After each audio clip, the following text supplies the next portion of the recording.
दोस्तों, yes bank की बात करें तो आप देख सकते हो कि कंपनी के बोर्ड मीटिंग का रिजल्ट हमारे सामने आ चुका है। कंपनी ने बहुत सारे रिजोल्यूशन पास किए। बोर्ड के अंदर नए मेंबर की एंट्री हुई है, उनको लेकर शेयर होल्डर की रजामंदी ली गई है। पूरी अपडेट क्या उसको समझने की कोशिश करेंगे। यस बैंक जो इस समय देखे तो एक मजबूत स्थिति में खड़ी है, काफ़ी अच्छे रिजल्ट दे रही है। आगे वाले क्या संभावना वो भी जानेंगे। दूसरी तरफ अगर हम देखें तो यहाँ पे जयप्रकाश पावर वेंचर्स लिमिटेड की बात तो इसकी जो मुख्य कंपनी है, प्रमोटर कंपनी जेपी एसोसिएट नीलाम हो रही है। और इसके बीच में एक चौंकाने वाली खबर निकल के आ रही है, इनकी एक और जो कंपनी है सब्सिडीज कंपनी, उसके ऊपर भी एनसीएलटी की कार्रवाई शुरू हुई है। पूरी अपडेट क्या समझेंगे। साथ में हम रिलायंस पावर की बात करें तो रिलायंस पावर बहुत तेजी से अपने बिजनेस को बढ़ा रहे हैं, लेकिन लगातार पुराने मामले प्रदर्शन कर रहे हैं। ऐसे में क्या है आगे की उम्मीद, जानेंगे इस वीडियो के माध्यम से। लेकिन फ्रेंड्स, उससे पहले अगर आप पहली बार हमारे चैनल पे आए तो चैनल को सब्सक्राइब कर दीजिए, एक बेल आइकॉन दबा दीजिए ताकि जब भी नया वीडियो बने पहला नोटिफिकेशन आपको मिले। वीडियो पसंद आए तो लाइक से जरूर कीजिए। चलो फ्रेंड्स, वीडियो स्टार्ट करते हैं। मैं हूं आपका दोस्त एस बी दवे और हमारे अपने चैनल ऑनलाइन कमाई में आपका बहुत बहुत स्वागत है। सबसे पहले यस बैंक के कारोबार की बात करें तो आप देखिए फ्राइडे को 22.701 पॉइंट क्लोजिंग थी, जहाँ पे 0.044% की गिरावट थी। तो गिरावट तो लाजमी थी क्योंकि बाजार में गिरावट का माहौल था। आप देखें तो प्रॉफिट बुकिंग हावी हुई बाजार में और दबाव में आ गया। सिर्फ मेटल सेक्टर को छोड़ के बाकी सारे शेयरों में गिरावट की स्थिति थी। अब यहाँ पे जो बड़ी अपडेट निकल के आ रही है, बोर्ड ऑफ डायरेक्टर की मीटिंग हुई थी और इसमें आप देख सकते हो कि ई वोटिंग की गई है, शेयर होल्डर की रजामंदी ली गई है। टोटल यहाँ पे 6 प्रस्ताव थे। आप देख सकते हो कि जिनको हम एक एक करके समझने वाले हैं। इनके ऊपर कितने परसेंटेज वोट पड़े शेयर होल्डर के वो भी जानेंगे। तो यहाँ पे देखो कि जो फर्स्ट रिजोल्यूशन था जिसमें मिस्टर रामा सुब्रमण्यम गांधी जो non executive part time chairman के तौर पे बैंक ऑफ यस बैंक के अंदर है, जिनकी अप्रूवल ली गई है और इसके जो इनका जो पेमेंट है इसका, उसके पेमेंट को भी रजामंदी ली गई है। तो इस प्रस्ताव के फेवर में अगर आप देखें तो यहाँ पे 99.32% वोट पड़े। इसके खिलाफ मात्र 0.68% के इसके खिलाफ वोट पड़े, जबकि फेवर में 99.32% वोट है। इसका मतलब ये जो प्रस्ताव है ये बिल्कुल पास हो गया है पूरे प्रस्ताव वोटों के साथ, क्योंकि बहुमत वोट मिले। दूसरा जो यहाँ पे रिजोल्यूशन था जिसमें आप देखो कि नई अपॉइंटमेंट मिस्टर चिंचो निशानो जो नॉन एग्जीक्यूटिव डायरेक्टर और इंडिपेंडेंट डायरेक्टर के तौर पे कंपनी में जुड़े। तो ये देखो कि सुमिताओ मित्सुबिशी बैंकिंग कॉर्पोरेशन जिन्होंने 24% की हिस्सेदारी यस बैंक में ली है, उनकी तरफ से ये रिप्रेजेंटेटिव के तौर पे यहाँ पे जुड़े। तो इस प्रस्ताव के फेवर में 99.67% वोट पड़े। इसके खिलाफ मात्र 0.33% के वोट पड़े। इसका मतलब ये प्रस्ताव भी पूरी तरह से पास हो गया है और अपॉइंटमेंट मंजूर कर ली गई है। जो थर्ड रिजोल्यूशन था ये ऑर्डिनरी रिजोल्यूशन, जिसमें यहाँ पे देखो कि मिस्टर राजीव वेरावली कन्नन की अपॉइंटमेंट हुई है नॉन एग्जीक्यूटिव डायरेक्टर और नॉन इंडिपेंडेंट डायरेक्टर के तौर पे। ये भी नॉमिनी हुए हैं सुमिताओ मित्सुबिशी बैंकिंग कॉर्पोरेशन की तरफ से। और इस प्रस्ताव के फेवर में 99.32% वोट पड़े, जबकि इसके खिलाफ 0.68% वोट पड़े। मतलब ये प्रस्ताव भी पूरी तरह से पास हो चुका है। फोर्थ जो रेजोल्यूशन है जिसमें आप देखिए एमडी और सीईओ प्रशांत कुमार की जो सैलरी वगैरह जो है उसके लिए प्रस्ताव रखा गया था। इसके फेवर में 99.31% वोट पड़े। इसके खिलाफ मात्र 0.69% वोट पड़े। मतलब ये प्रस्ताव भी पास हो चुका है। पांचवा जो रेजोल्यूशन प्लान था जिसमें आप देखो कि यहाँ पे डॉक्टर रंजन पेंटल जो एग्जीक्यूटिव डायरेक्टर है, उनकी जो भी सैलरी वगैरह है, उनका जो मेहनताना है, उसके लिए प्रस्ताव रखा गया था और इसके फेवर में 99.31% वोट पड़े। इसके खिलाफ मात्र 0.69% वोट पड़े। मतलब ये प्रस्ताव भी पास हो चुका है।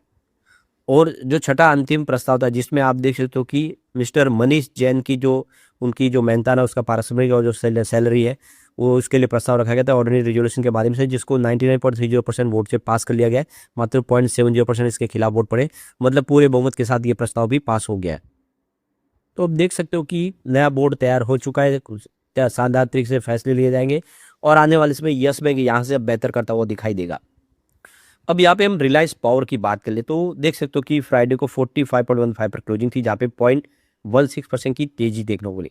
अच्छी बात है कि बाजार में भारी गिरावट का माहौल था, उसके बावजूद भी ये तेजी बता रहा है। इस समय साबित करता है कि रिलायंस पावर का स्टॉक इस समय मजबूत है, क्योंकि बहुत ज़्यादा करेक्शन हो चुका है। 76 के आसपास पहुंच गया है स्टॉक, जो गिरते हुए 45 के आसपास पहुंचा है।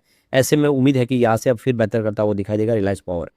तो रिलायंस पावर की बात करें, कंपनी एनर्जी स्टोरेज प्रोजेक्ट के ऊपर तेजी से काम कर रही है। अभी इन्होंने इसकी सब्सिडी ने जो एग्रीमेंट साइन किया, जिसके तहत 930 मेगावाट का सोलर प्रोजेक्ट, जिसमें 465 मेगावाट का एक बैटरी एनर्जी स्टोरेज प्रोजेक्ट भी होगा, ये कर्नूल आंध्र प्रदेश में स्टैब्लिश करने जा रही है। इसके अलावा आप देखें तो ये जो इनको आंध्र प्रदेश के अंदर एक 350 megawatt solar battery energy project SJVN की तरफ से मिला है। और कंपनी आप देखें लगातार अपनी इन्वेस्टमेंट बढ़ा रही है। सोलर पावर प्रोजेक्ट के अंदर कंपनी लगातार अपनी कैपेसिटी को बढ़ा रही है और आंध्र प्रदेश में कंपनी काफ़ी बड़ा प्रोजेक्ट करने जा रही है।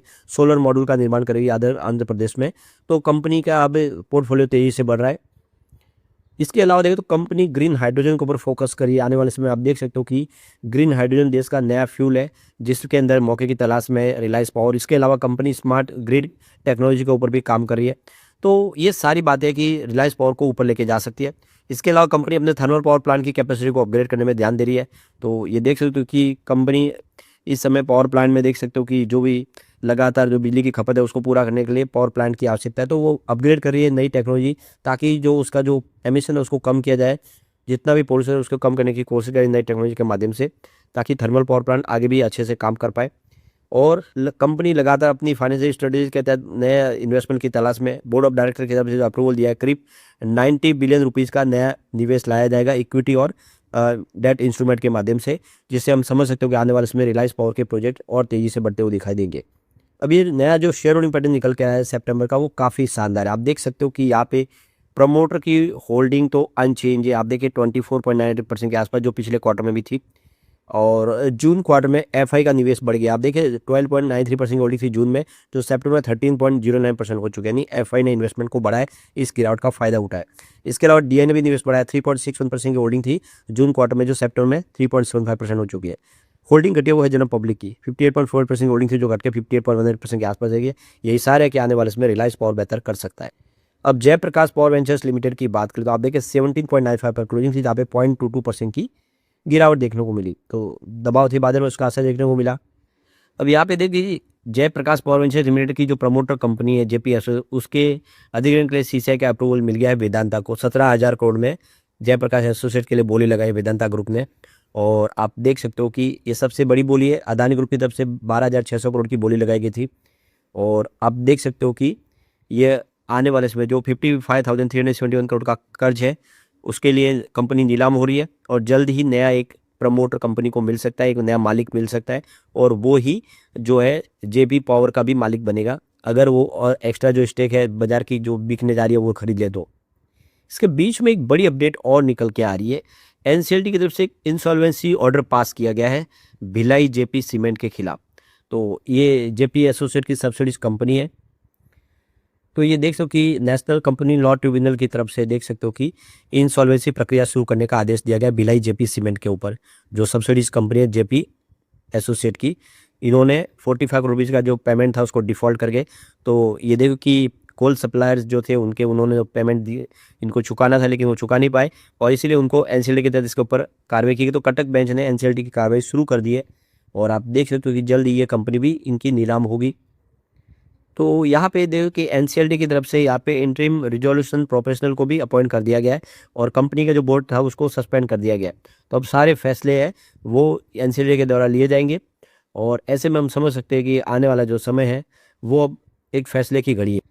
वैसे अगर हम इसको जेपी पावर को कंपेयर करें अपनी पेयर कंपनी से तुलना से, तो ये एक अच्छा स्टॉक लगता है। जयप्रकाश पावर वेंचर्स लिमिटेड का पी रेशियो 15.17 का है, कि यहाँ पे इसका पीवी रेशियो 1 का है। अदानी ग्रीन एनर्जी लिमिटेड की बात करें, इसका 118 का पी रेशियो है, और 7.59 का इसका पीबी रेशियो है। एनएचपीसी की बात करें 28.85 का पी रेशियो, 1.92 का पीबी रेशियो है।